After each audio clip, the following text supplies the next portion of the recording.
대변인입니다. 오늘 4건의 논평과 현안 브리핑을 하도록 하겠습니다.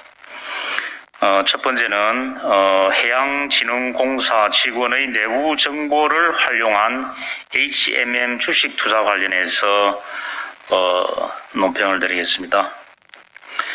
현 정권의 공직자 비리 추문의 끝은 도대체 어디입니까?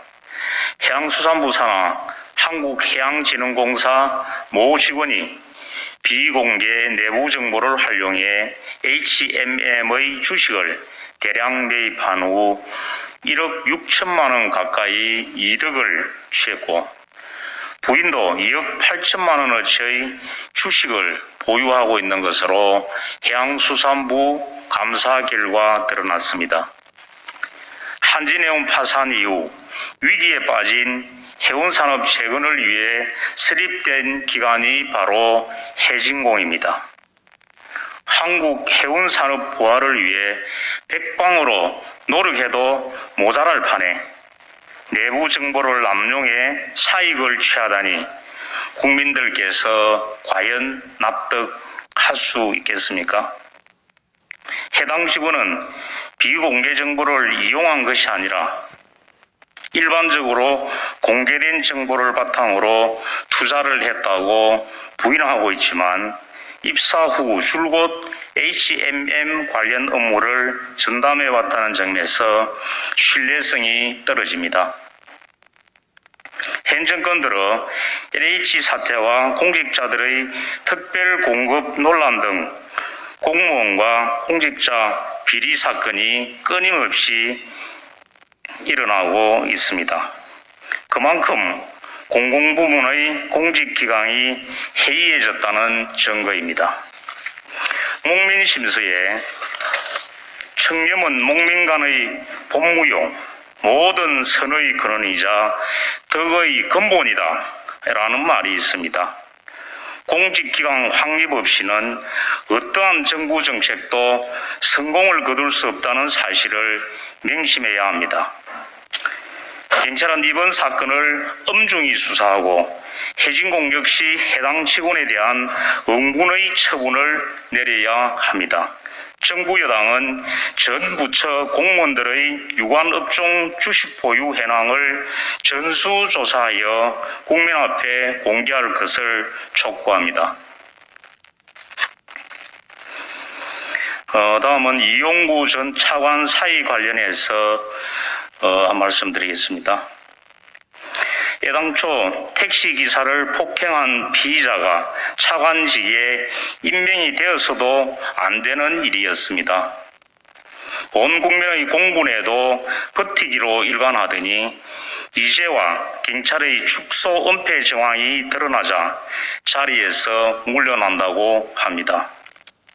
반성의 기미는 찾아볼 수도 없는 울며 계좌 믿기식의 사의 표명이고 나아가 앞으로 있을 정권의 인사폭로를 위한 사전 정지 작업일 뿐입니다. 덕분에 국민들은 재판 중인 법무부 장관, 피의자 신분의 법무부 차관을 동시에 봐야 하고 법무부의 오명을 피해갈 수 없었습니다. 이 전 차관은 이제라도 민간인 신분으로서 자신의 범법 행위에 대한 엄중한 법의 심판을 받아야 합니다. 이미 무너질 대로 무너진 대한민국의 법치에 대한 신뢰를 이제는 바로 세워야 할 시간입니다. 다음은 당정청 회의 관련해서 논평을 드리도록 하겠습니다. 김부겸 총리의 취임 그리고 민주당의 새 지도부 선출 후 열린 첫 고위당정청 회의였기에 현실과 동떨어진 자화자찬으로 일관했던 그동안과는 다를 것이라 기대했습니다. 하지만 그 어느 때보다 엄중한 상황인식이 필요함에도 여전히 이 정권의 현실은 외면한 채 자신들의 필요한 것만 보고 싶은 것만 보려 합니다. 공직자들의 비리백태가 고스란히 드러난 특별공급제도가 전면 폐지로 어물쩍 넘어갈 사안입니까? 이래도 순서가 있는 법입니다. 전면 폐지를 외치고 이제 모든 문제가 끝났다고 말할 것입니까? 얼마나 많은 이들이 연루되었는지, 또 제도상의 허점과 이를 관리 감독해야 할 이들의 잘못은 무엇인지 자세히 분석하고 다시는 이런 일이 재발되지 않도록 하는 것이 정치권의 당연한 책무입니다.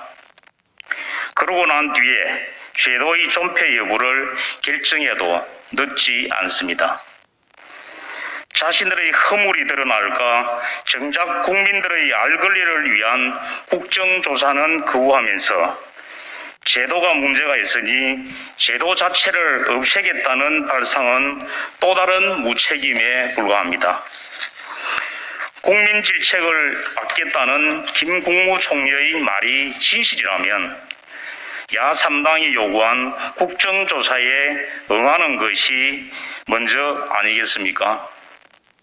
한미정상회담 후속 대책이라며 난데없이 등장한 4.27 판문점 선언 국회 비준 동의안 처리 추진은 더욱 황당합니다.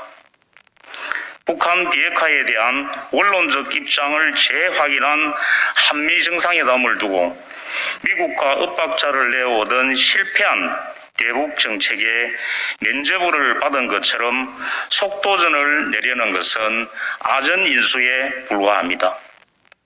남은 1년 동안의 고위 당정청 회의 역시 자신들이 원하는 것만 논의하고 자신들이 원하는 대로만 결정하겠다는 그들만의 회의가 될 것이 불을 보듯이 뻔합니다. 다음으로 벤중만 울린 부동산 대책으로는 국민들의 주거 고통 해결이 불가능하다는 요지의 논평을 드리도록 하겠습니다.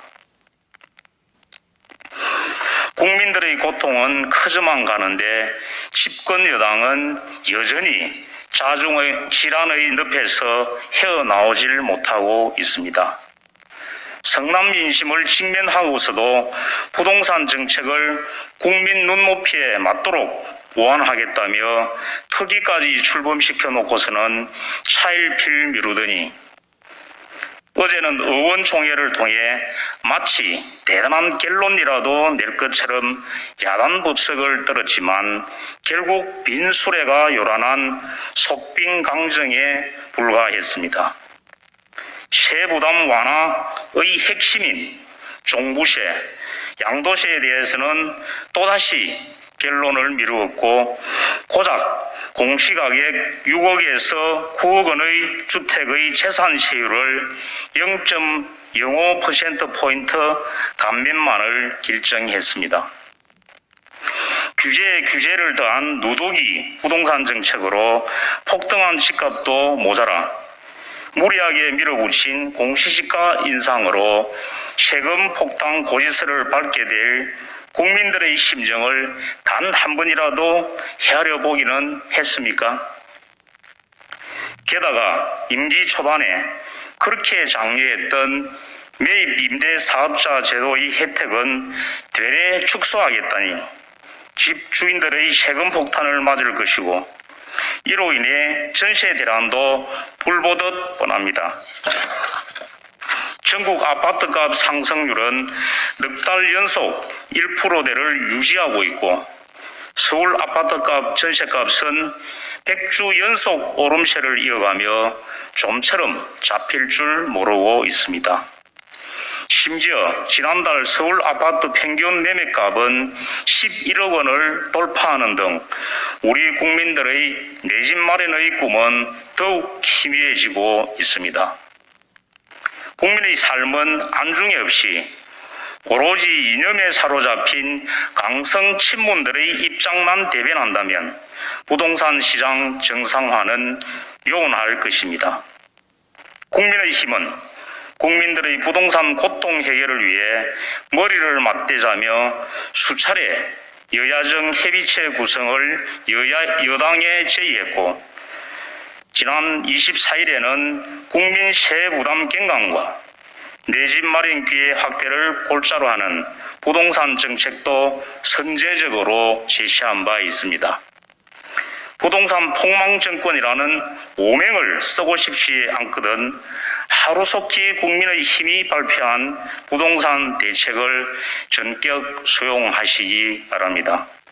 오만과 독선으로 일관하기에는 이 정권의 시간도 얼마 남지 않았습니다.